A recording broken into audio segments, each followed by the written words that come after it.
देश भर में बीफ बैन का समर्थन करने वाली बीजेपी की सियासत और हकीकत में कितना अंतर है, ये चुनाव आयोग को दिए गए बीजेपी को चंदा देने वालों की लिस्ट से सामने आया है। इस लिस्ट के मुताबिक महाराष्ट्र की उन 3 कंपनियों ने भी बीजेपी को मोटा चंदा दिया है जो बीफ का कारोबार करती है। महाराष्ट्र की कंपनी फ्राइगोरिफिको अल्लाना प्राइवेट लिमिटेड ने बीजेपी को 50 लाख रुपए चंदा दिया है। इससे पहले भी यह कंपनी साल 2013-14 में बीजेपी को 75 लाख का चंदा दे चुकी है। इंडाग्रो फूड्स लिमिटेड ने भी 75 लाख का चंदा बीजेपी को दिया है। इसके अलावा एक तीसरी कंपनी फ्राइगेरियो कॉन्जेरवा अल्लाना लिमिटेड ने भी पार्टी को 50 लाख रुपए का चंदा दिया है। ये तीनों कंपनियां बीफ के कारोबार से जुड़ी हैं। 20,000 से ज्यादा चंदे की रकम की जानकारी राजनीतिक पार्टियों को चुनाव आयोग को देनी होती है। ये मैंडेटरी है और इसी जानकारी में ये सामने आया है।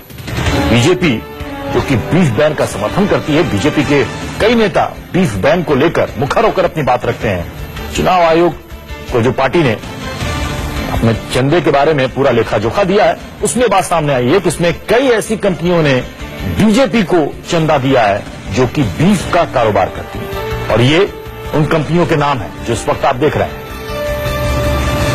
हमारे साथ अमित कुमार हमारे संवाददाता इस वक्त जुड़ चुके हैं। अमित, अब सवाल है कि बीजेपी के वो नेता जो कि बीफ बैन को लेकर तमाम तरह की बात करते हैं, वो अब क्या जवाब देंगे? देखिए, पर बहुत जवाब देना मुश्किल होगा क्योंकि पार्टी ने एक रुख लिया था बीफ को लेकर और इसमें तमाम नेताओं ने बढ़ चढ़कर हिस्सा लिया और बोला, इसमें तमाम नेताओं ने बढ़ चढ़कर हिस्सा लिया और बोला, बयान दिया कि बीफ पर बैन होना चाहिए। लेकिन जो इलेक्शन कमीशन को दिए गए जो कौन कौन चंदा दिया, उसमें साफ तौर पर दिख रहा है कि 3 कंपनियां हैं जो कम से कम 50 लाख से ऊपर चंदा देने वाले हैं, 50 लाख देने वाले, 75 लाख देने वाले, जो बीफ एक्सपोर्ट से जुड़ी हुई है। और इसमें साफ तौर पर तमाम, इसलिए जब आज बीजेपी के कई प्रवक्ताओं से हमने बात करने की कोशिश की, तमाम लोगों ने बात करने से मना कर दिया कि वो इस मसले पर बात नहीं करना चाहते। कहीं ना कहीं उन्हें भी इस बात का एहसास है कि क्योंकि कुछ दिन पहले तक वो बीफ बैन को लेकर तमाम टीवी चैनलों से लेकर तमाम जगहों पर बाइट दे रहे थे कि इसको बैन होना चाहिए, लेकिन इसका जवाब उनके पास कोई नहीं है कि आखिर ऐसी कंपनियों से चंदा क्यों लिया गया। क्योंकि अगर चंदा जब लेते हैं तो आपको पता होना चाहिए कि कौन कंपनी दे रही है, या कम से कम इसकी जानकारी होनी चाहिए। तो ऐसे में अगर ऐसी कंपनियां जो बीफ एक्सपोर्ट कर रही है कंपनियों, बिल्कुल देखना दिलचस्प होगा कि बीजेपी के नेताओं की तरफ से इस पर जवाब क्या तैयार होकर के सामने आता है। बहुत बहुत शुक्रिया अमित इस पूरी जानकारी के लिए।